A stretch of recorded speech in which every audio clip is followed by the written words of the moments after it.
You are Locked On Syracuse, your daily podcast on the Syracuse Orange. Part of the Locked On Podcast Network, your team every day. Let's now talk about the X's and O's and the actual football standpoint of UNLV, and we will start with the offense. You mentioned a lot of Hajj-Malik Williams. How would you compare him to Matt Sluka? Hajj is a better passer. I mean, like Sluka, and I don't think that Sluka was incapable of becoming a good passer in this offense. But Hajj had more time to develop chemistry with the players. You know, Hajj and our receiver core were doing NIL projects and charity events over the summer. They were really close. Hajj has a really good arm. I preferred Matthew Sluka from the beginning, but Hajj clearly, you know, chemistry is everything in sports. And so just pure talent is not always going to be the determinative factor. There's a mix of factors that go in. And so while Hajj-Malik Williams may not be as talented as Matthew Sluka, he can throw the ball. And you saw that in our game. I believe in our game against Fresno, he went 13 to 16. And he's also a good runner. I mean, is he as good as Matthew Sluka was? No. He's not quite as decisive. He's not as good with yards after contact like Matthew Sluka was, but Hajj-Malik Williams makes our team better. He's a better quarterback for this team right now, which is sad to say because, you know, Sluka's great, but Hajj is awesome. I have no idea how he stayed at FCS for as long as he did at the Campbell Camels. I have no idea how he was there for as long as he was. He was prolific really at the FCS level too. He was really good. Well, which is why the situation, you know, with Matthew Sluka was so weird, because recruiting two quarterbacks with similar, I mean, that's maybe not entirely fair to say, but similar resumes, just in terms of 4 years, prolific FCS players. That's why it was kind of odd. And we recruited Hajj a couple of weeks before we ever recruited, you know, before we actually had Matthew Sluka. So Hajj has been better for us, and I think that he will give us the best chance to win on this Friday night at Allegiant Stadium, for sure. Fair enough. You know, I saw his performance against Fresno State, and then you look at Matthew Sluka, who was under 44% completion to start the year. Now, he had plenty of, I don't think he would have ended up at 44% because that is obscenely low. But it made me wonder why he just wasn't the starter the whole time. So sometimes with coaches, when I see the backup quarterback come in, maybe it's to save grace or whatever it is.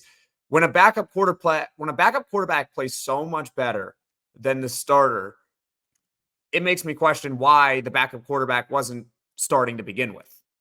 And you mentioned it with the chemistry, the fact that he was there first and everything like that. I think he probably should have just been the starter. But anyways, who are some standout players? You mentioned Ricky White, the All-American. Who are some standout players that Syracuse is going to have to keep an eye on? Sure.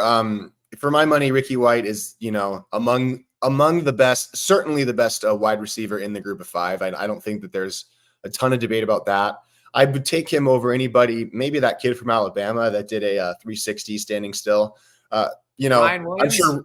Yeah, I'm pretty sure Ricky maybe wouldn't like being said that anybody's better than him, but that was pretty incredible. The Smith kid at Ohio State's pretty good. Yeah, I mean there's some 5-star talent, but like Ricky's amazing. He'll kill you deep. He'll kill you in every phase of the game. And he was the leading receiving receiver in terms of just total yards returning from college football last year in the whole sport.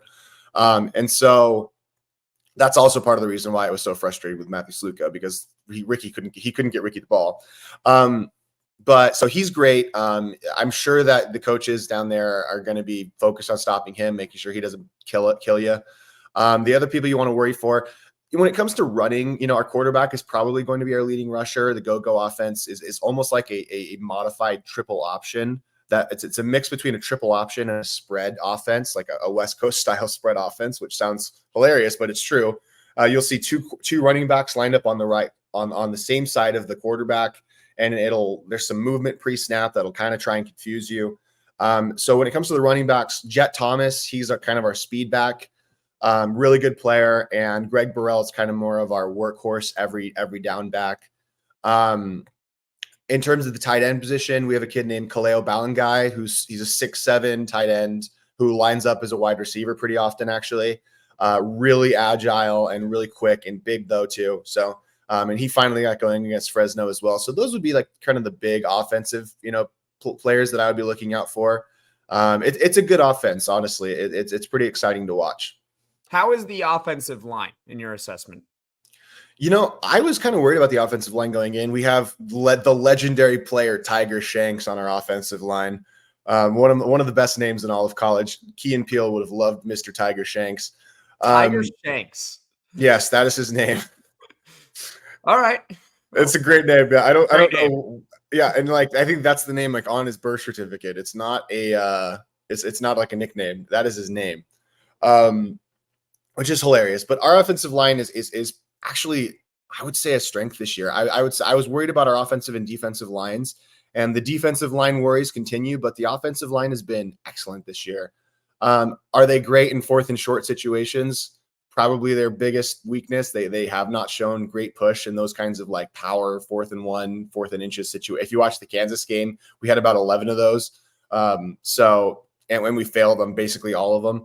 So that game was wild. Side note. Yeah, but back and forth. Yeah, in open space, they're pretty good actually. But the defensive line, we can get to them, but I am impressed with the offensive line. Sure. And just briefly, I think you touched on a lot of it, but what are the overall strengths and the weaknesses of the offense? Biggest strength of the offense, again, is the running game. Anybody can run and anybody can rush in the go-go offense. People were talking about our 4th string running back leaving us overplaying time during the same day the Matthew Sluka thing came out. Yeah, that was nuts. And it was just guys, 4th string running backs who aren't getting playing time, they leave programs. That happens.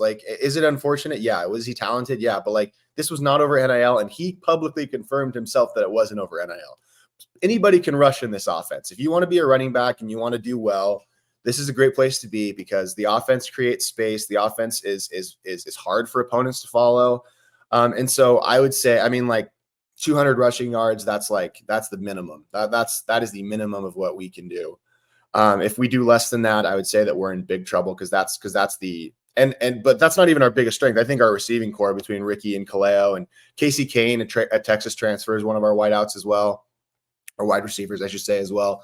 There's a lot of strength there. I'd say the whole offense is just our strength. But the defense looks good too. So, the offense, the whole thing is really good.